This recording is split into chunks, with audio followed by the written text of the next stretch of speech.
सगळ्यांनी आग्रह केला होता, त्यांना आमदार व्हावं लागलं आणि आता या संदर्भात ते बोलले. असं आहे की मुख्यमंत्री बनण्यासाठी उद्धव ठाकरे हे 1995 पासून प्रयत्न करत होते.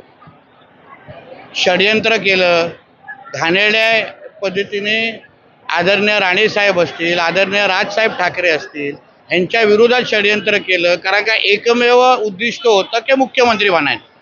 तेव्हा कदाचित संजय राऊत हे शिवसेनेमध्ये पण नसतील, लोकप्रभामध्ये असतील, म्हणून त्यांना माहीत नाही.